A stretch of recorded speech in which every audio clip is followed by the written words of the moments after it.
Oh, thank you. Kiss. Thank you.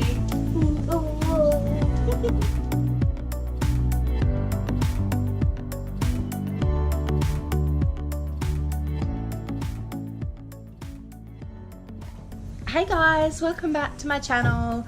Now you already would probably know what this video is about because you've read the title, but if you don't, this one here is about my son's diagnosis with autism. You may or may not have seen my last video that I uploaded, which was about his diagnosis and how we come about getting him diagnosed with autism and how we learnt that he was autistic. This video is more about our daily life and bits and pieces.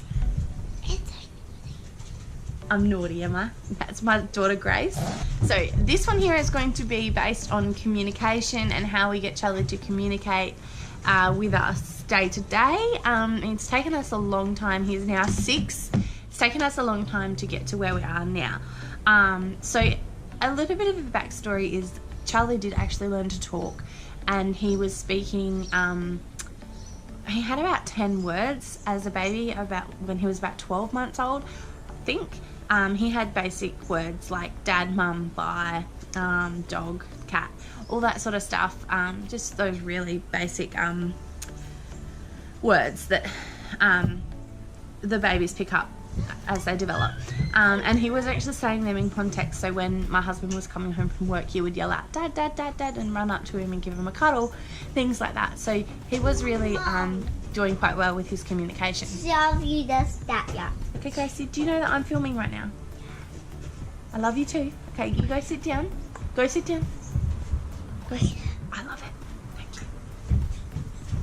So yeah, he completely dropped his speech, so he had no words at all. He had little ways to communicate, like bringing us a drink bottle to say that he wanted a drink, or taking us to the pantry and pointing us in the right direction, and then just pushing away food that he didn't like. And we did that for quite a while until he went to kindy, and we needed a effective communication method. So the way that we were doing it wasn't very effective for everyday life where he was going to encounter other people. So we kind of had to really adapt the PECS system, which is pictorial exchange cards, I'm pretty sure it stands for. And now a normal PEC generally looks like this, and it usually has, it has the picture and the word. Most of the PECS are like generic pictures like this.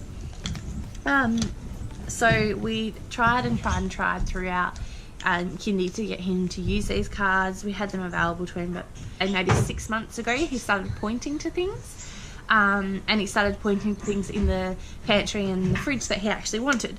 So I decided that I would print out all of his PECS and try to get him to point to them, because he really doesn't like taking them off the Velcro. He doesn't think that they're going to come off. He'll try, and if they don't come off really easy, he just gives up, even though he has the strength to pull these off. I'm not sure what, he just doesn't like taking them off the Velcro usually. So what I did is I got a heap of his PECS like this, and I printed them out like this, and they're basically like real life pictures instead of like a cartoon. If he has a real life picture, he responds to them a lot better. So I printed them all off and I stuck them on the fridge with magnets, and then he could see his foods and stuff like that. So originally we were just pointing to the ones that he was grabbing and doing it that way, and then we did some hand over hand with him as well, and I grabbed his hand and made him point to the things that he was wanting. So a little bit of time passed where we were getting him to just point to them on the fridge, especially hand over hand, and it took us a couple months to get him to properly point to the pictures on the fridge. And when he actually did, it was a huge milestone for us. But also at school, they were teaching him how to properly use his PECS and take them off the card and exchange them for the item he wanted. And he was learning at school that if he was exchanging the wrong card, he was getting the thing that he didn't want. So they were actually really teaching him how to use his PECS properly. So that was really great. So at home he'd started to use this pointing system on the fridge, and then eventually it's now rolled into he's still got the same pointing system on the fridge to show me food and stuff like that, but he also has his PECS folder which has like all of his food that he eats in here, and as well as activities like bath, swing, signs, get dressed, brush hair, brush teeth, bed, get in car, water play, bubbles and things like that. So he's got this as well. So he has access to this 24/7, and he can go in and grab this at any point. It's his pig pod, yeah. He can go grab this at any point and pull off the card, which he has actually learnt to do, and he is doing. I remember one day I wasn't listening to him because he'd eaten like 2 kilos of grapes already, and I knew that every time he was going to go to the fridge he was going to point to the grape pack because he wanted more grapes, and I was just over it. Like, he'd eaten so many grapes that day that I just kept saying no more grapes. Anyway, he went and he came to the book and he found the grape pack. He pulled it off. He actually had to go through all the pictures first in here because the grape pack was actually in here, not on the front. So he went in and he grabbed the grape pack and he brought it up to me and he grabbed my hand and he grabs it and puts it up here, and then he puts the little peck in my hand, and he just gives me the biggest eye contact that he's ever given me. Just like, I want my bloody grapes, Mum. And so I went and got his grapes because it was amazing, and I nearly cried that he had come out and shown me and done that pet exchange with me. I was so proud of him. And yeah, since then he's been doing them on and off really well. Most of the time he just uses the fridge though.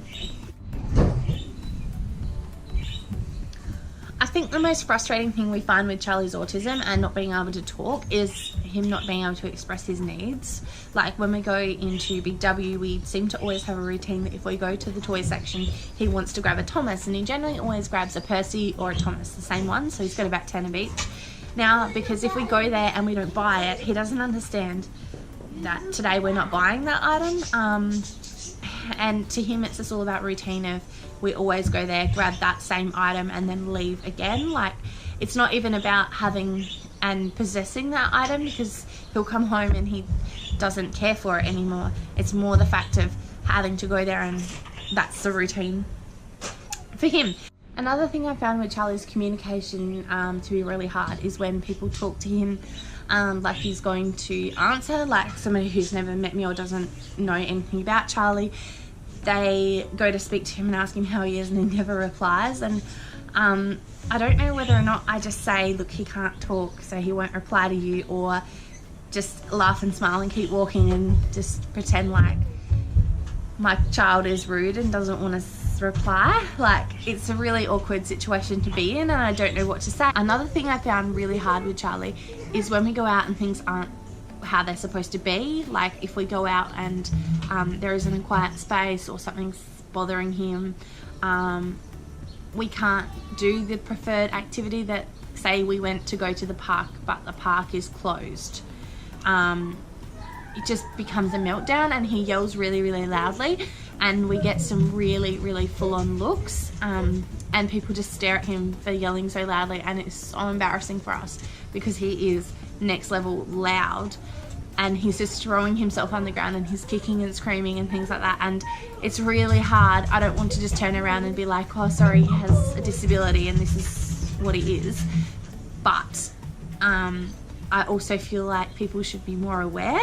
So I really do struggle with that, and I'm trying to tell Charlie, or help, like, not in the moment, but just trying to help him not get to that point where he's escalating and yelling so loud. And when he's there, I'm trying to get him to calm down so that he isn't as loud, because he gets so loud.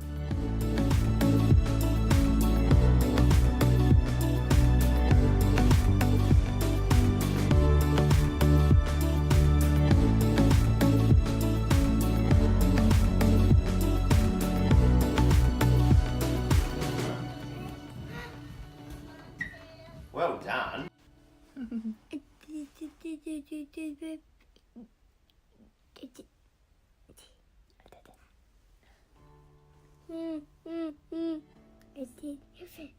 baby.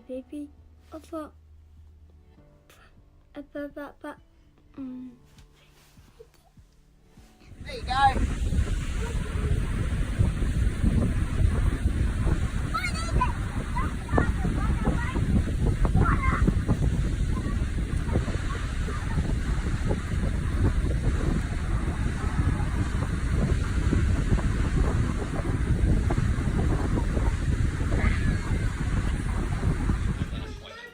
Again, I don't know, Zahid. Well, if you don't want me to go, I won't. What you think of me? Baby.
I hope you've enjoyed that video and I hope you've learned a lot from it. And please keep an eye out for the next ones, and if you haven't already watched the last one of his diagnosis, please do go through and watch that one. There will be more on his traits and things like that coming out very soon, and just little bits and pieces about our daily life, so keep your eye out for more to come on this series. And there will also be a few more makeup tutorials and things like that coming up on my channel for anybody who is waiting for them to come back. I'm doing them, and I've got a few reviews to do of I've got a couple Morphe products and a few bits and pieces and some glitter eyeliners as well, so that will be happening. So thanks for watching guys, and I'll see you in the next one. Bye.